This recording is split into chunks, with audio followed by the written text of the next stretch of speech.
여러분 안녕하십니까? 8월 13일 목요일 뉴스투데이 강원입니다. 먼저 춘천 의암호 선박 전복 사고 관련 소식입니다. 지난 5일부터 수색이 진행 중인데 아직까지 실종자 2명은 발견되지 않았습니다. 경찰은 춘천시청을 압수수색하는 등 지시 여부를 가리기 위한 수사에 속도를 내고 있습니다. 김상훈 기자가 취재했습니다. 기상 상황이 나아지면서 사고가 난 의암댐부터 일산대교까지 헬기 8대와 드론 26대가 항공수색을 벌였습니다. 실종자 3명이 발견된 강변 구석구석에도 사람들이 투입돼 집중 수색이 이뤄졌습니다. 가족들이 애타게 기다리고 있는 실종자 2명은 아직 발견되진 못했습니다. 춘천 호반체육관에선 전복사고로 순직한 고 이종우 경감의 연결식이 거행됐습니다. 지난 8일 실종자 가족에서 유가족이 된 고 이종우 경감의 가족들은 눈물을 쏟아냈습니다. 아들을 차마 보낼 수 없는 어머니는 영정사진 앞을 떠나지 못했습니다. 동료들도 하늘을 원망하며 그를 추모했습니다. 누구보다 멋지고 건강했던 선배님이셨는데 작은 액자 속에서 바라만 보고 계시니 가슴이 찢어질 듯 아픕니다. 연결식 직후 경찰은 춘천시청과 인공수초선 민간관리업체를 찾아 전격 압수수색을 벌였습니다. 압수수색은 춘천시 환경정책과와 환경국장실, 안전총괄과 등 11곳에서 3시간 동안 진행됐습니다. 의암호 인공수초섬 설치 관리와 관련된 서류와 사고 당일 작업 지시 여부, 사고 발생 전후 상황 대처 등 증거 자료가 압수됐습니다. 지금까지 확보한 압수 물건이라든지 제출된 물건 다 분석해가지고 도출을 할 겁니다. 결과는. 경찰은 댐 방류와 폭우로 위험한 상황에서 사고 선박들이 왜 무리한 고박 작업에 투입됐는지 수사에 초점을 맞추고 있습니다. MBC 뉴스 김상훈입니다.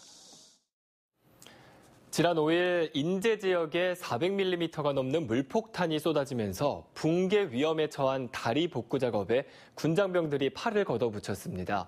한나절 만에 무게 30톤, 길이 40m에 달하는 임시 교량이 설치돼 일주일 동안 고립된 주민들이 한숨을 돌릴 수 있었습니다. 박민기 기자입니다. 지난 5일 400mm 물폭탄에 다리 한가운데가 주저앉은 인제 소화면 양지교. 상류 물 유입량이 줄어들었지만 일주일째 차량 통행이 금지됐습니다. 위태롭게 휜 교량 위에 육군 제3공병여단 교량대대 장병 90여 명이 40m에 달하는 임시 교량을 설치하고 있습니다. 교량 상판과 구조물 전체 무게만 해도 30여 톤. 이번 집중호우로 다리 교량이 이렇게 무너진 지 8일 만에 응급복구가 이루어지면서 차량 통행이 가능해졌습니다. 장마 뒤 폭염에도 불구하고 장병들이 힘을 합쳐 최대 200kg에 달하는 교량 구조물을 일일이 맨몸으로 나르고 조립한 결과입니다. 간편 조립교는 임시 가교를 설치하는데 민간 인력으로 한 달 이상이 걸리지만 구종 장비로는 하루면 충분히 설치가 가능하겠습니다. 군사작전에 사용되는 간편 조립교는 최대 23톤의 하중을 견딜 수 있어 농기계와 소형 화물차는 무난히 통과할 수 있습니다. 집중호우로 일주일 이상 고립됐던 20여 가구는 그동안 미뤘던 농산물 출하를 서두르는 등 한시름을 덜었습니다. 병원 문제라든지요, 농산물 출하라든지, 그리고 축산농가가 많은데 축산농가의 사료가 다 떨어지는 집도 있고, 저는 이렇게 빨리 이런 다리가 놓여지려는 건 전혀 꿈에도 생각하지 못했습니다. 망가진 교량을 완전 복구하기 위해 가교 설치비 8억 원을 확보한 인제군은 오는 10월까지 간편 조립교를 이용하고 군부대에 반납할 계획입니다. MBC 뉴스 박민기입니다. 환경부가 횡성 양정리 주민들을 상대로 건강 영양조사라는 걸 하기로 결정했습니다. 전북 익산 장전마을의 암 집단 발병이 인근 퇴비공장이 사용한 연초박 때문이라는 걸 밝혀냈던 게 바로 이 조사인데요.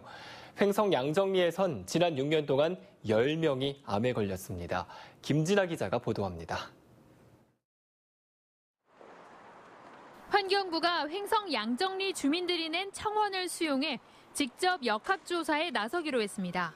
지난달 전문가위원회 사전 조사 결과 퇴비공장 주변 나무들이 시커멓게 말라 죽었고 지자체가 5번 점검했는데 이 중 4번이나 대기오염 배출 기준 초과가 확인된 데다 주민들의 악취 고통이 단연간 지속됐다는 점에서 조사의 필요성이 있다고 판단한 겁니다.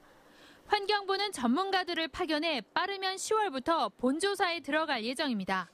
대기 농도와 토양, 지하수 등 퇴비공장 주변 환경 오염도를 조사하고 혈액을 채취해 유해물질을 파악하는 등의 주민 건강검진이 실시됩니다. 퇴비공장에서 배출된 물질과 주민 건강에 연관성이 있는지를 종합적으로 조사하는 겁니다. 다만 사전 조사 결과 퇴비공장 악취 때문에 암이 집단 발병했다는 주민들의 주장은 현재로서는 가능성이 낮다는 입장입니다. 연령을 고려한 표준화 암 발생 및 분석 결과 전국 대비 유의하게 높은 암은 없었습니다. 하지만 악취, 스트레스로 인한 정신질환 등 다양한 질환에 대해서 조사가 필요하다고 판단했습니다. 지난해 퇴비공장 인접마을 주민들이 9명이 암에 걸려 8명이 사망했다며 암 발병 원인으로 퇴비공장을 지목했지만 횡성군 자체 조사로는 아무런 연관성도 밝혀내지 못한 상황. 전북 익산 장전마을의 집단 암 발병 원인이 연초박임을 밝혀낸 환경부가 직접 조사에 나서면서 원인 규명에 대한 기대감이 높아지고 있습니다. MBC 뉴스 김진아입니다. 사업비가 수조 원에 달하는 민자 화력발전소 건립에는 공적 금융기관들의 자금도 상당 부분 들어갑니다. 환경단체들은 앞으로 발전 단가 하락으로 가동 손실이 커지면 국민들의 전기료 인상 부담으로 돌아올 거라며 자금 투입을 반대하고 있습니다. 이윤 기자가 취재했습니다. 오는 2023년 준공을 목표로 공사가 진행 중인 강릉 안인 화력발전소. 정부의 제6차 전력 수급 기본 계획에 반영된 민자 발전소로 사업비만 5조 6천억 원에 달합니다. 사업비의 80%인 4조 5천억 원은 KB국민은행이 금융 주선자로 나서 이른바 프로젝트 파이낸싱 방식으로 조달했습니다. 앞으로 발전소가 창출할 수익과 현금 흐름을 담보로 주선자인 주은행이 다른 금융기관들로부터 대출금을 끌어모아 사업비를 지원하는 겁니다. 또 다른 민자 발전소인 삼척 화력 발전소도 사업비의 81%를 이런 방식으로 조달했습니다. 한국산업은행이 주선자로 나서 다른 금융기관들로부터 4조 원의 자금을 끌어모았습니다. 현재 전국에서 추진 중인 민자 석탄 발전소가 이런 방식으로 사업비를 조달했는데 자금을 지원해준 곳은 산업은행과 국민연금공단 등 공적 금융기관들입니다. 그런데 환경단체들이 이런 공적 금융기관들의 자금 지원에 대해 문제를 제기하고 있습니다. 오염 물질을 배출하는 석탄 발전에 대한 규제가 강화되는 가운데 태양광이나 풍력 등 친환경 발전 단가가 낮아져 상대적으로 화력 발전소 가동과 투자에 따른 손실이 커질 거라는 겁니다. 결국 이는 전기 소비자인 국민들의 전기요금 부담으로 고스란히 돌아오게 된다며 우려의 목소리를 내고 있습니다. 환경단체들은 전국에서 청구인단을 모집해 금융기관들과 산업통상자원부를 상대로 감사원에 공익감사를 청구했습니다.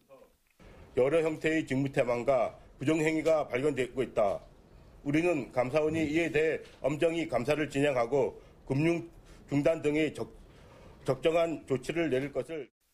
금융기관들은 정부 정책에 따라 허가가 난 발전 사업에 금융 지원을 하는 건 문제가 없다는 입장입니다. 현재 석탄 발전 원가가 다른 발전 방식보다 저렴하고 발전소들의 가동률도 높기 때문에 수익을 보장받을 수 있는 저위험 사업이라고 주장하고 있습니다.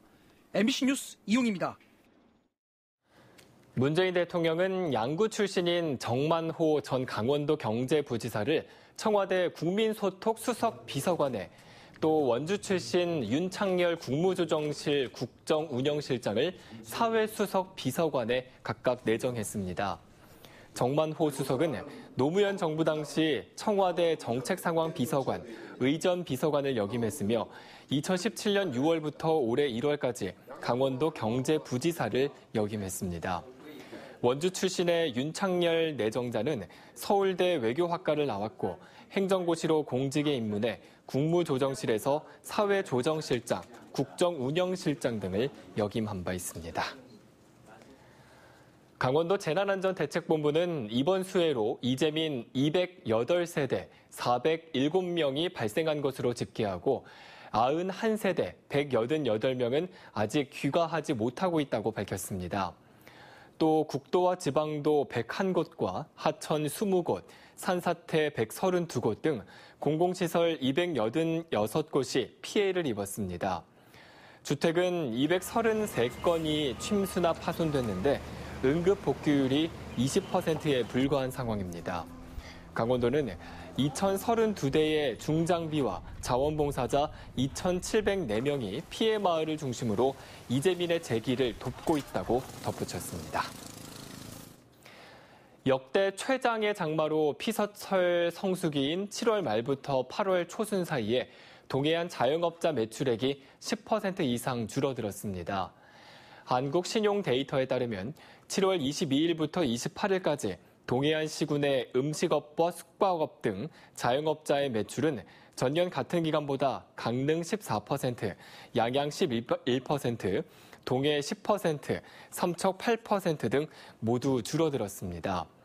또 7월 29일부터 8월 4일까지의 매출도 전년 동기 대비 강릉이 19%, 속초 18%, 고성 17% 감소한 것으로 나타났습니다. 동해안 음식업과 숙박업은 코로나19로 반사 이익을 봤지만 이번 장마로 매출이 지난해보다 크게 줄어든 것으로 조사됐습니다. 고성 통일전망대와 DM지박물관이 운영 중단 172일 만인 내일 재개장합니다. 고성군은 코로나19 확산과 ASF 양성 멧돼지 발견 등으로 지난 2월 25일부터 휴장했던 통일전망대를 내일부터 운영 재개하기로 했습니다. 고성군은 지난 6월부터 아프리카 돼지열병 차단을 위한 울타리 설치와 방역 소독 시설을 갖췄고 최근 농림축산식품부로부터 방역 통제 가능 통보를 받았습니다. 한편 통일전망대 운영 중단으로 지난달 말 기준 관광객은 46만 명이 줄어들었고 경제적 피해액도 180억 원에 육박하는 것으로 추산되고 있습니다. 횡성군이 방치된 폐국도에 조성한 루지 체험장이 정식 개장했습니다. 횡성군은 국비 등 47억 원을 들여 우천면 오원리 옛 42번 국도 선제 구간에 단일 코스로는 세계 최장인 2.4km 길이의 루지 체험 코스를 조성하고 운영에 들어갔습니다. 장마로 주차장 시설 정비가 지연되면서 이달 말까지 요금의 20%가 할인되며 3,000원은 관광 상품권으로 환급해 우천과 안흥 지역에서 소비되도록 했습니다. 횡성군은 개장을 기념해 오는 18일과 19일 횡성군민 누구나 3,000원에 루지를 체험할 수 있는 특별 이벤트를 진행합니다. 원주시가 산업통상자원부 산하 로봇산업진흥원이 주관하는 2020년 로봇 실증 사업에서 로봇을 활용한 사회적 약자 돌봄 분야 실증 도시로 선정됐습니다. 이에 따라 원주시는 대학과 기업과 함께 컨소시엄을 구성해 200대의 AI 기반 로봇을 노인복지관, 치매안심센터, 종합사회복지관, 요양원, 장애인복지관에 보급하고 교육이나 돌봄에 로봇을 활용합니다. 정부는 이 실증 사업을 통해 사회적 약자 돌봄 분야에서 로봇을 활용한 일자리 창출 방안을 모색합니다. 원주시는 실증 사업비 4억 5천만 원 가운데 70%를 국비로 지원받습니다.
이상으로 뉴스투데이 강원을 마칩니다. 시청해주신 여러분 고맙습니다.